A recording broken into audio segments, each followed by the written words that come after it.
Good afternoon, good evening, or good morning, wherever you are, however you may be doing today. Thank you for joining me. Chapter 9, The Confederation and the Constitution. This chapter is a rather long chapter, and it's a very important one, so we're going to spend a little extra time here talking about what's going on here. I'm just going to lay a little bit of background here before we go any farther. Out of the Revolutionary War, we have this disjointed group of 13 different independent states. They united for one cause, overthrowing the British.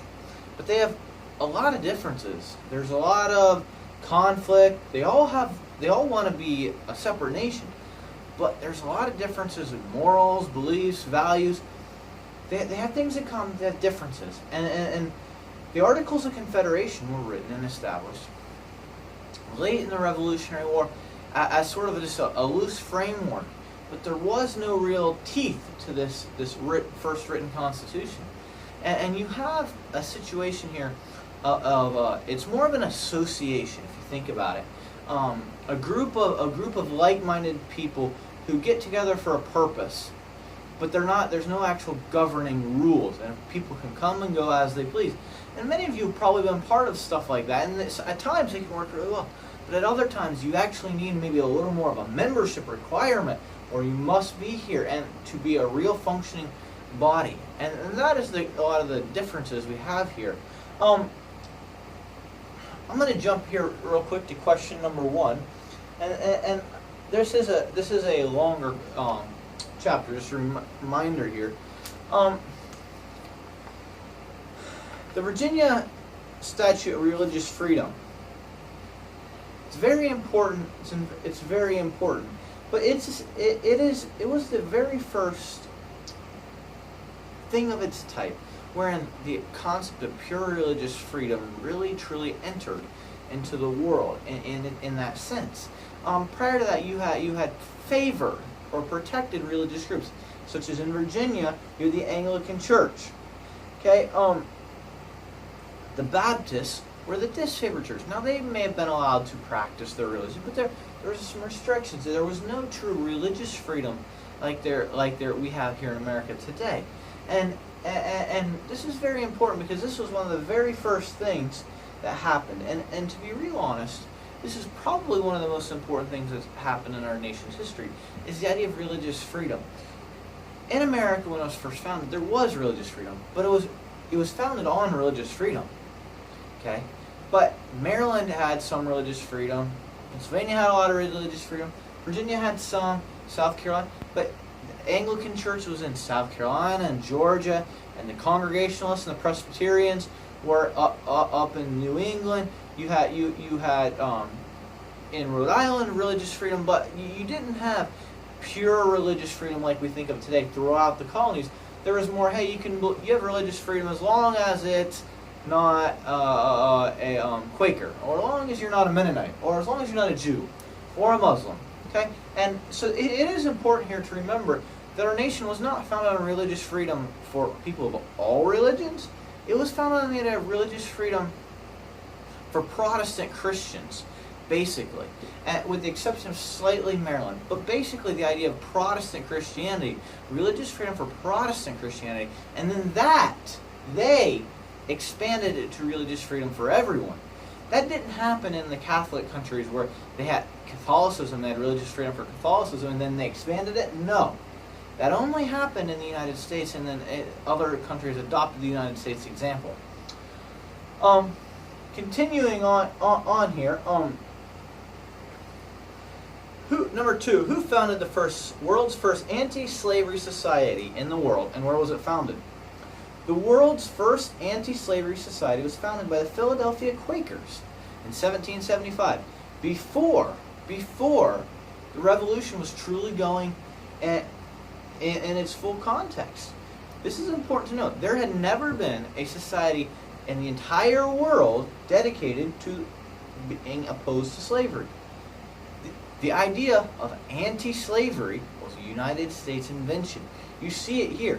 The world's first anti-slavery society. Okay. In 1774, the Continental Congress called for the complete abolition of the slave trade. a long time before any other nation seeks and desires, before other nations even broach or even the ideas even came up in their head. 2 generations before it's common elsewhere, the United States is calling for the abolition of the slave trade. Now, you'll note it doesn't say passed here, and that is because the South voted it down. And that's something we're going to note later on, but for a variety of reasons, but chiefly economic reasons, that they were deeply resentful and worried about the northern states in the context of slavery. However, there was other states that did abolish slavery, including no states south of Pennsylvania abolished slavery, but no states north of it allow it. Okay, we're going to continue on here in this. And I'm going to rephrase that last statement. No states of the farther north encouraged it, and there was a gradual eradication of it. I don't mean that they all immediately passed blanket laws banning. I want to make that clear. Some people have asked why, when our nation was founded and freedom, why and by the way, that was question number 3 about calling for the abolition of slavery. Why did we had just founded a new nation? Why was there slavery existed? How could the Declaration of say all men are created equal, and then there's slavery going on the other hand? And here the best answer here is given by James Madison as to why our founders did not fight more over this. And I want to make it clear, there was a deep discussions and fights over this, but they felt like there was a greater issue at stake here, and that was the issue of national unity. I'm going to read out a textbook for a second. A fight over slavery would have fractured the fragile national unity that was so desperately needed. Great as the evil of slavery is, the young Virginian James Madison wrote in 1787, a dismemberment of the Union would be worse. Now, some people have suggested, why would that be worse? Well, let me ask you a question. And I'm trying to repeat as close as I can to his words, and that's Thomas Sowell, the African-American economist and one of the leading scholars on topics such as this. He asked this very question. He said, so let's say that the northern states had refused to accept slavery and established a northern country, and the southern states established a southern country. Would that have ended slavery quicker? No, it would not have. The quickest possible way to have ended slavery was to form a national unity first and eventually eradicate it. And that is what actually happened. But if for those who want to go back and say, well, they just shouldn't have joined, they shouldn't have worked together, well, that's a cutting one's head off to spite oneself. That there is no purpose in that. That by not joining with the southern states and forming a national country, that doesn't end slavery in the South. All it does is extend it in the South, because that makes it more powerful in the South. Question number 5. What is fundamental law? Fundamental law is the idea that the constitutions, the state constitutions, the national constitutions, are the ultimate authority of law, not a written law. For example, Congress can't pass a law today that is different, that unless it is within the guidelines set out by the Constitution. And if there is a difference, that law is higher. Sort of like many individuals are members of churches, and churches will pass rules. Those are rules or laws, we'll call them, okay? But there is a fundamental law or a higher law, and that is the law of God. And so if your church passes something that you believe is in contradiction to the higher law, you follow the fundamental or the higher law. For us as Christians, as Americans, we look at, there's laws, there's the Constitution above that, but above that is a greater or higher law of God.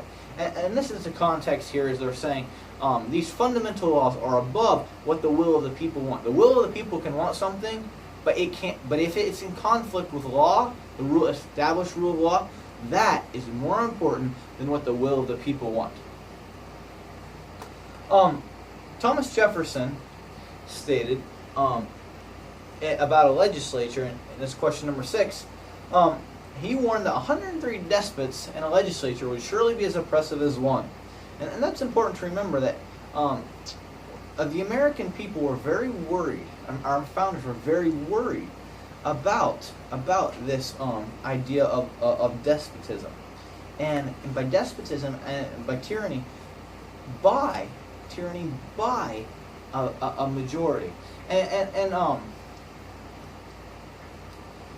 we'll just keep going on here for a second. All right, number 7. What preceded political democracy in the United States? What preceded political democracy in the United States is economic democracy. People are not free politically unless they're free economically. Today we see a lot of people who vote, but their votes are bought and sold. Their economics are based off of government handouts, based off of government subsidies, based off of protectionist policies, based off of their federal employees.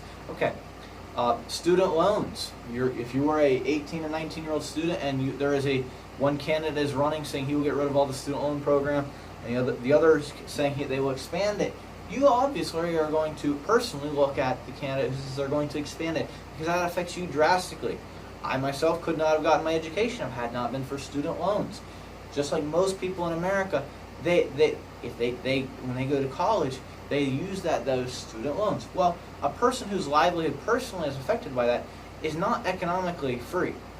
They might be democratically free; they get their choice to vote. But if their economic livelihood is based on who, they're going to vote for the person they do. And that it's interesting to note here that economic democracy preceded political democracy in America. The Articles of Confederation were deliberately designed to be weak. They were not designed to be strong. It was the first written Constitution of the United States, however. That is the Articles of the Confederation. That is question number 8.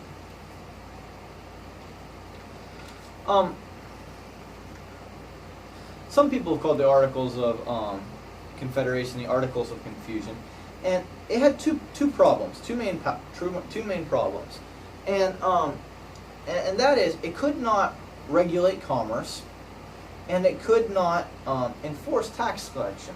What you had was, let's say, Pennsylvania wanted to tax the state of Ohio on all trucks that cross into its border. And Ohio decides to tax Pennsylvania on all cars that pass into its border. Or another one might be the state of Ohio decides to tax to have a 30% tax on all sale of Pittsburgh Steelers and Philadelphia Eagle apparel, all jerseys, hats, etc. that are sold in the state of Ohio, or shipped and brought into the state of Ohio.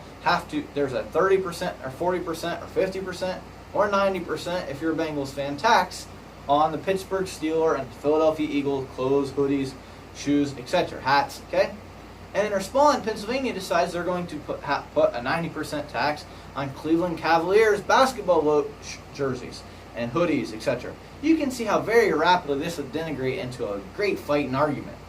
That's where the federal government needed to come in to regulate commerce.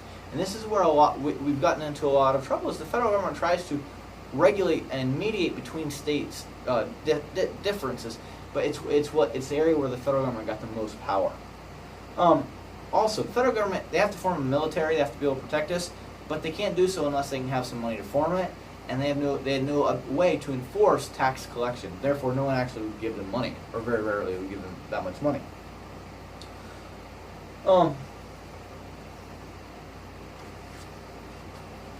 The Northwest Ordinance settled one of the biggest fights in the early Americas. You'll note on page 174, there's Ohio, Indiana, Illinois, Wisconsin. That area belonged to various states, Virginia, Massachusetts, Pennsylvania, Ohio, New York, especially those states. But we're all fighting over Western land, because that all had been promised. Straight west. When you get straight west from a lot of those states, a lot of that area was people. They were arguing over which state it belonged to, and the compromise was basically that they established new states out of all that. And one of the major things there was, and this was rather revolutionary, was they established that there was no slavery that was to be committed there, and the layout for it a lot of things that they laid out there eventually became concepts they applied later on. It was a tremendous accomplishment in its sort of organizational, legislative pattern and the way it worked together and all that. That was a tremendous thing about the Northwest Compromise. It was the first real a legislative or achievement in our nation's history where states put their own interests aside for the future of the country. Question number 11, and we're going to get here to an interesting part here. We have at this time the United States has no military. It's not you can't. Britain couldn't conquer it, but it can't defend itself. It has no navy. On the seas, people say, "Oh, there's an American ship. I can go capture it and take all the stuff and sell it." The Americans have no navy. What are they going to do? They can't enforce it. It was sort of like, you know, if you were in an area with no policemen, people would bully you. And America, for the early years of this country, was the little kid getting bullied. Everybody was taking everything away from it. But America just had to suck it up and deal with it. They could not fight back because we were not, as a country, powerful enough yet.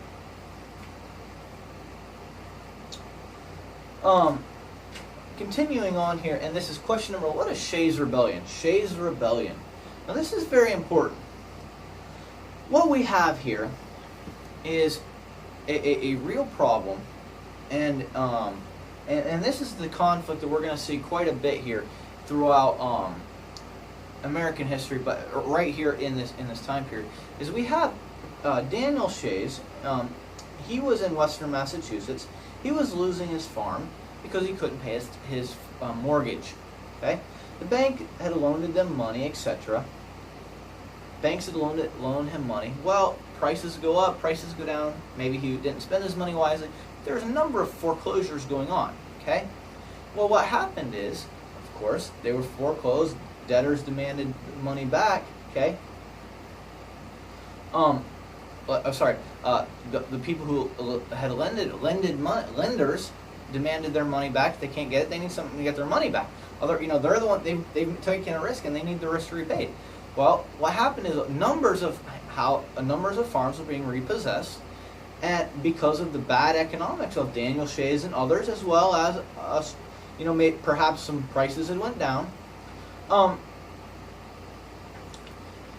These people would try to pay in fake paper money, but it wasn't. When I say fake, it was value, but it wasn't. There was not much value on it. And Daniel Shays and some others, and a number of these, Captain Daniel Shays, who was a veteran of the Revolution, they raised a small army, and they started marching toward Massachusetts. They're gonna overthrow these they're gonna overthrow these people trying to take their farms. They're gonna overthrow the banks. They're gonna stop them, right? Okay. What happened? The Massachusetts responded very drastically. They raised an army and they shut down this revolt and this rebellion, because you can't have just people who just, I'm not going to pay you money that I owe you, and so I'm going to grab my gun and go stop. Okay, that clearly you get anarchy, and that's what the country was descending into. Shays' followers are crushed, but this scared America all up and down the coast. George Washington was very worried. Okay, a number of others were very worried. They were worried if they created a monster of mobocracy. Okay,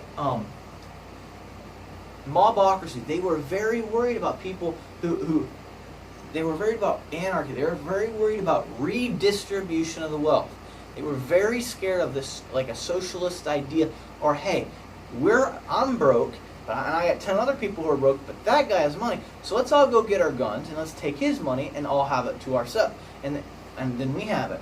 Okay? Or let's all go to that guy and say, hey, do you sign over that we no longer have to pay our rental bills to you, and you're going to give us our house that we've been renting from you, that you're evicting us from because we can't pay our debts? And you make it by force gain money instead of by hard work. And this was something that our founders were very worried about. They were very worried about and I hate to use this term, but I'm not sure what other term to use, the underclass of society, the debtors. okay, the impoverished. But I do, when I say underclass of society, there's no insult meant there. But they were the group of people, possibly 10 to 20% of the people who made poor decisions with their finances, made poor moral decisions, poor judgment choices, and they were struggling. And as always, they were upset because they couldn't pay their bills, so they're upset at the person that they owed the money to, who had taken the risk and lended it to them. There was a lot of talk of anarchy, and our founders were very worried because of this. This and many and other examples similar to this, and the general upheaval in society, where they're very worried that there was no authority, there was no police, there's no real power. Like there's no one to appeal to. There's no order. Okay, there's no order in society. They got together and decided to form the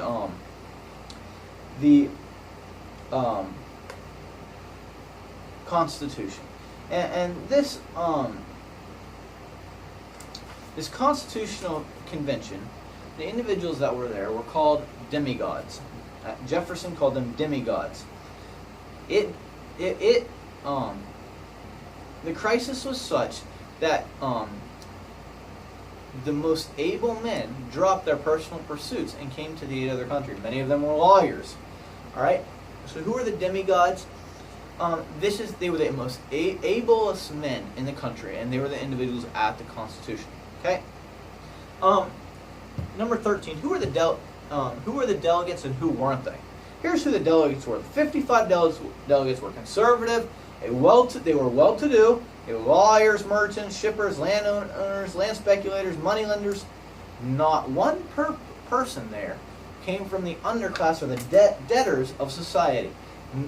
No one there came from that represented the group of people who had caused a lot of the anarchy. But no one there was someone who had not been successful. Everyone there was highly successful, highly educated, highly well thought of individuals. Now, not all of them maybe had been formally educated, although most all of them weren't. But all of them were considered highly educated in the sense of their learning. They may have been self-educated, but they were learned, smart, resourceful, and men who had shown to their communities that they were highly successful, accomplished individuals. They were not politicians who had big ideas and never accomplished anything. These were people who had accomplished a great deal in their personal life, not through trying to get votes, but personally accomplished a lot. They were nationalists. They were strongly interested in preserving and strengthening the young republic. They did not want. They believed in republicanism. They did not believe in broad anarchy, chaos, or democracy. All right, number 14. What was one chief purpose of the Constitution as argued on page 179 in the text? Page 179 says, the delegates were determined to preserve the Union, forestall anarchy, and ensure security of life and property against dangerous uprisings of the mobocracy. Okay? Above all, they sought to curb the unrestrained democracy rampant in the various states. Okay? You see here, they were very concerned about the poor elements of society, the less wise elements of society, the groups in society who are struggling, trying to redistribute wealth, not through their own work and effort and accomplishment, by taking from others. And it's interesting here that they were so concerned about this. They were so opposed to socialism. They were so opposed to taking from the rich and giving to the poor. They were so opposed to anarchy, chaos, and that type of thing. It is interesting here. They were conservatives in the sense they believed in order. They believed in respect. They believed in a government authority. But they were people who believed in freedom. But they did not believe in anarchy and rule by chaos and rule by mobs or rule by who could gain the most people to get upset at somebody. And we need to remember this in our day and time. Our country was founded with the express, one of the main reasons our country and our Constitution was written was the express purpose to reject socialism and socialist ideals. Yeah, that ideals, this mindset, it was founded by people who strongly were opposed to anarchy. They were strongly opposed to the mobocracy. They sought to curb the unrestrained democracy. All right, I'm reading that's right out of the textbook. Okay.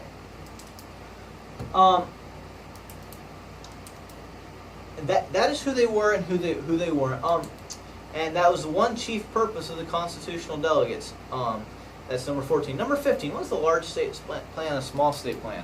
Well, they came together, and so they decided, they could have the large states said we should get the number of representatives we have in our electoral or our voting body should be based on how many people we have. And the small states said everybody should get the exact same number of representatives. So you have, one group saying, Delaware says everybody should get 1 or 2 representatives, and Virginia says you should get a representative based on every 100,000 people you get. That would give Virginia 10 representatives and Delaware 1. So you could have Virginia and New York agree on something and everybody else in the country disagree. Didn't matter. Virginia and New York had 10 apiece. That's 20 delegates. The rest of the country combined, 17. Nope. Okay, and then I'm making up numbers there. That's not what the small states wanted. The small states said we should have one. Well, Virginia's like, that's absolutely crazy. If a third of the people live in our country live here, and if another third live in New York and Massachusetts, why do you, who have like 1/100th of the people, get to just have as equal a say as we do? And what we got was the Great Compromise. For House of Representatives, where all bills regarding money must originate, okay, was based on representative from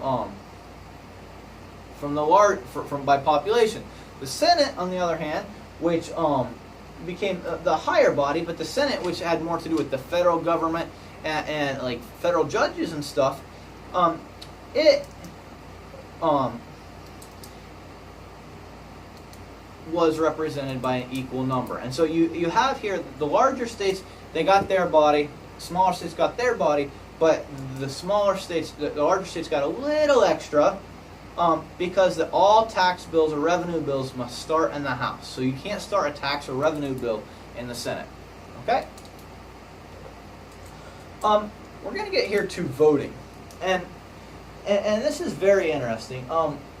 That was number 15, and then I just discussed number 16 there, what the Great Compromise was. So it was a compromise between the two where you had 2 houses of Congress, the upper and the lower house. Small states got what they wanted for the upper house, lower states got what they wanted larger states got what they wanted for the lower house. All right, so representational for the lower house, equal representation for the upper house. Okay. Number 17, what did Franklin say they had at the end of the convention? Benjamin Franklin at the end of the convention said, when someone said, well, doctor, what have we got, a republic or a monarchy? You'll notice Franklin did not say a democracy. He said a republic if you can keep it. Our founders were very worried about the idea of democracy. And I keep emphasizing this. And one of the reasons I do is I lived for a couple of years in a country that had a more pure democracy than the United States. It's the Cayman Islands, and it's also owned by another country that has a more of a pure democracy in England. That's Great Britain and England. All right. Many of you have probably read about Brexit. You have a more a democratic system. What you had with Brexit was very interesting. You had the president or the premier, prime minister, got to choose when they had elections, and they also got to choose this national referendum. So the national people voted on this referendum. They voted for Brexit. As a result, the entire government collapsed. When I say collapsed, they were out of office. One of the things about the parliamentary system is it's very unstable. If you lose a big vote, your government collapses basically. And you, if you're in charge of the government, get to call elections sort of whenever you want. Now there's some restrictions on that, but you'll notice Theresa May, the current prime minister, she called an election shortly after she was elected, and then not too long again she called another election. and there it's a far more unstable and type of government, and you have a lot more regulation and laws and rules because whoever has more votes gets to make laws, and they don't have. There's not as many checks and balances, and there is no president who can be elected by the one party and the House of Representatives controlled by a different party. No, the president is elected out of a coalition of whoever controls the House or the parliament. So you always have a united government, but that means it's very easy to pass stuff against the will of much of the people, and it's very easy for a little bit of disagreement and those governments to collapse. The parliamentary system is a tremendous disadvantage compared to our system, our republic system. All right, we're going to talk about how the people were elected. Was the president elected according to the Constitution directly? Is the president directly elected? When you go vote, do you vote for the president of the United States? You do not. That is false. No one has ever voted for the president of the United States today that is alive except for a few hundred people. That is because they are electors. The idea was this. They want our founders wanted the common person to have a say who was our leaders. The common person got to vote on who they thought was the wisest and most able men in their communities. Those people then became electors or delegates, and those people then chose who would be our president. It often was the electors and delegates were the same people as in the House of Representatives, and if there's our founders expected the election to go to the House of Representatives very often. What happens is most electors declare who they're going to vote for, and most candidates they have people that are named that when you vote for them, you're actually voting for their electors who are promising to vote for them. But you will note that even recently, people did not. If you voted for President Trump or Mrs. Clinton, the electors did not have to vote for who you chose.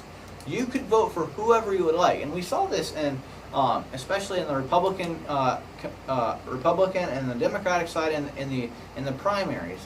We saw a little more of that. In general, today we don't have much dispute about that, and today it's much bigger and more broad national system. But it was specifically designed so that the wide majority of people could not choose the president.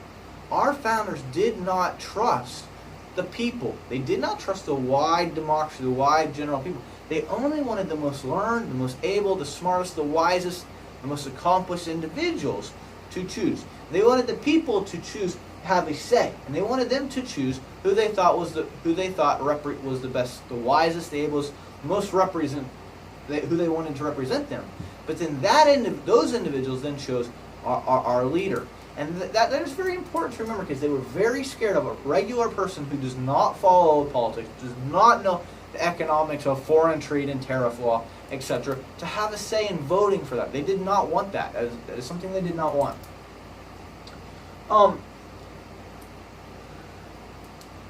So to answer the question, was the president elected according to the Constitution directly? No. Number 19, all state constitutions except Georgia prohibited what, and in what year did this prohibition begin at the federal level? In the Constitution, they tried voting on the outlawing the slave trade. It did not pass. However, all new state constitutions except for Georgia's prohibited it. So at the time of the Constitution, 12 of our original states, 12 of our 13 original colonies and states, all right, rejected the slave trade. Okay, so when our nation was founded, almost all rejected. The 12 of the 13 had voted down the idea of the slave trade, and the compromise was reached so that in 1807 the slave trade would be ended. And our founders believed that when the slave trade ended and slavery was not economically profitable, we would very rapidly see the end of slavery, and there would be a gradual transformation, a peaceful transformation into a society for freedom of everyone of all colors, races, and ethnicities. That was the idea here. there's one more thing, and I'm not going to talk a long time about it because you actually have a little video from Prager University that you're going to watch from it, and that is the 3/5 compromise. I'm only going to say one or two things here, and that is this. There's a couple of misnomers here. The 3/5 compromise was about how much representation in the House of Representatives every state would get based on their population. Now, if Virginia has 1 million people in its state that are not slaves, that are free, and then they have another 500,000 who are slaves, that would give them 1.5 million people. Let's say that gives them then 9 representatives, okay? And the state of Pennsylvania has 1 million free people, but that's only going to give them 6 representatives. You can see how it would be very easy to vote against something against slavery, and it would give the great advantage to the Southern slaves.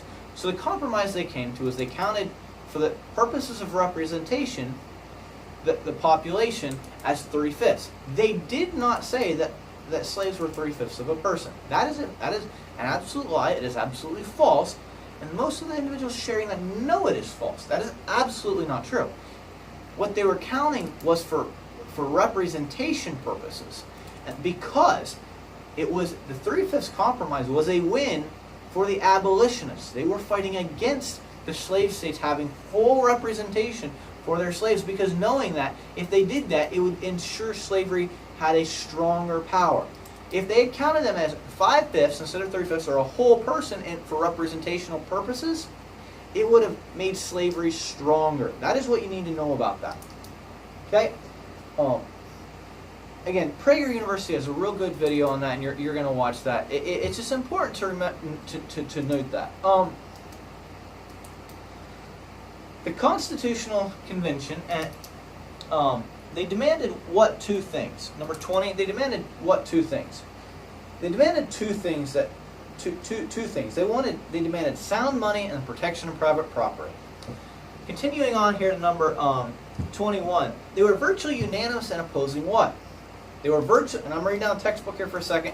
They were virtually unanimous in opposing and believing that manhood suffrage democracy, government by democratic babblers, was something to be feared and fought. They did not want every individual, every man, universal manhood suffrage, universal voting rights for all.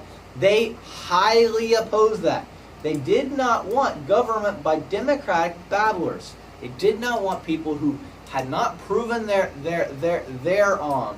abilities, had not proven their success, had not proven their virtue, had not proven their accomplishments. They did not want them to vote. They did not want people who are, and I hate to use this word again, the underclass of society who were poor decision makers. They did not want people who had proven to be poor decision makers and bad at making decisions to vote. For example, you can imagine if you had a large number of, today we have felons are not allowed to vote in many states. You can imagine if there's 30% of the state has committed a felony and is not allowed to vote. You can imagine it would not be hard if an idea came up and they were allowed to vote that said there should be no jail sentences longer than a year. Why, every felon would vote for that, and all people who are related to a felon, right? I mean, you want your family to come home very rapidly. It would be very easy to vote in, basically, by them through felons voting. It'd be very easy to reject having laws and sending people to prison, and that is, I mean, that would be a terrible decision. Everyone knows that if a person murders someone, they should not only go to jail for 1 year. That's common sense, but you could see how something like that could happen, and that is, like, they were very worried about universal manhood suffrage. They firmly believed that only people who had proven their character and proven their ability to make decisions should vote. Only informed citizens. They did not want, for some of you, for some of me, at the time of this lecture, I'm not married.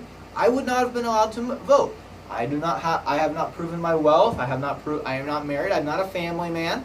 Okay, I do not own property. I could not vote. Most of you, likewise, would not be allowed to vote. They would feel like they would feel like, first of all, you're not old enough, and all the things I mentioned, most of you aren't married, most of you have not proven your economic ability, most of you have not proven your decision-making ability. But furthermore, they would not want you to vote because most of you, as freshmen in college, you are not as informed. They did not want people who aren't sure who the Vice President of the United States is, or the today? Who's the Secretary of State? If you can't answer that question right now, our founders wouldn't have wanted you voting. All right? Now, that's not an insult to you. That's not an insult to me. Okay? It's Mike Pompeo, in case you're wondering. They wanted people who are smart and knowledgeable to vote. That is what they wanted. And that is very important to remember. They were very worried about democracy, and mobocracy is what they called it. Okay? Now, they were not just people trying to take advantage of them. You have to remember, these were people who put their lives on the line to fight for freedom. Okay? Many of them have sacrificed their life, their fortune, to fight for freedom. Okay? These were not people just trying to take advantage. That is a complete, utterly false narrative as well. These are people who had Roger Morris, as mentioned in the other lectures, sacrificed his entire fortune. All of the men that fought for the revolution put their lives on the line, and most expected them to die in their cause. Okay? Continuing on here to number 23. What was to be the ultimately guarantee freedom, liberty, justice, and order? Now, the textbook here says it's supposed to be the virtue of the people. All right? The virtue of the people. You'll note that they wanted virtuous people to vote. They wanted people who were not the mob, as I mentioned. They specifically set up so that the president was elected by electors. The senators were elected by the states and the state conventions. Back in those days, you didn't get to go. You went and voted for your representative if you were an eligible voter, as we mentioned. Okay, your state elections. Okay, your state house, your state senate, your states decided. They voted on who their senators were, because you did not have a vote as a regular person who your senator was. They did not want. They put several levels of protection between the regular person voting and the government. The regular person could, if they had proven their decision-making abilities, etc., as discussed. Okay, if you were a property individual, you had something at stake. You had something to lose if things went badly. Okay, if you did not have, if you have nothing to lose, if there's anarchy, they didn't want you voting. I have nothing to lose. I have no money. I am not married. I do not own property. Okay, if there's anarchy, I'm not losing anything. All right, my family, my father has a house. He has a car. Okay. He's a married man. He has something to lose if there's anarchy. He would be a voter. Okay, he would be able to vote for the House of Representatives, but even he could not vote for senators. Okay, or the president. He would choose an elector. He might choose a state representative. The state representative then chose the senators. The state representatives voted on the senators. Okay, and chose the electors. You can see they deliberately put several checks between a regular person being able to vote and the government. All right, they were very worried about that. Okay. Number 24. How close was the ratification process? It was very close. You'll notice in Massachusetts it was ratified 187 to 168, and in Virginia 89 to 79, and in New York 30 to 27. The three big states, very close in all three big states. And a great deal of this was because they had a lot of power, and this would clearly lessen their power. But furthermore, the ratification process, and after the Constitutional Convention, they came out with this document. They presented it, and all the states had to vote up or down to ratify. No amendments, no other options, up or down. And if 9 of the states voted to uphold it, it would become law for all of the states.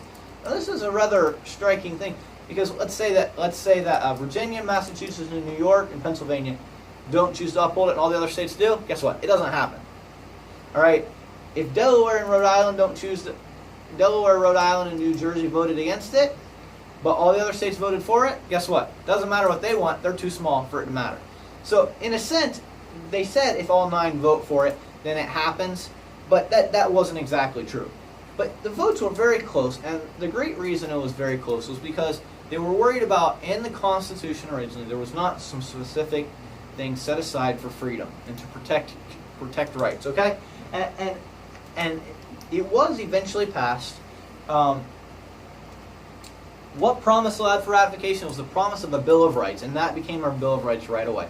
But what was the big problem there was they were worried about freedom of religion. There was not a clear definition of freedom and guarantee of freedom of religion in the original Constitution that was presented. But a promise of the Bill of Rights was made, and the Bill of Rights was then ratified almost immediately after the Constitution was itself ratified. And so that's why we look at the Constitution, the Bill of Rights originally, as the exact Constitution, and then there's been some other amendments, but the Bill of Rights was originally a set of amendments. You will note I am asking you to read those amendments because in American history class, if you're going to be an American citizen or live here in America, you should read the Declaration of Independence and you should read the Bill of Rights, those two original documents. It's not long, it's online, you can find it online or in our textbook. And there's a couple questions here at the end about that I will not go over, that you have to look up yourselves. Who was victorious in the convention fight? Our textbook says it was a conservative triumph. The Federalists, people who wanted a strong government, were victorious. And the conservatives, people who were worried about again, and I hate to use this word, but I don't know a different word to use, about the mobocracy or the underclass of society is taking over, and anarchy. They were conservative. They were the people who were worried about that were the ones who were victorious. That is actually the end of the lecture for today. There will be a couple of questions here on the test. I asked, again, make sure that you watch that. There's a couple of videos here this week. There may be a little more videos this week than some weeks. And you're going to have to watch and answer some of those questions, etc. Make sure we're doing that. And thank you for joining me. And I will see you next time as we continue on. Now that our nation is founded, it's got its constitution. Where does it go from here? Thank you. Have a great day.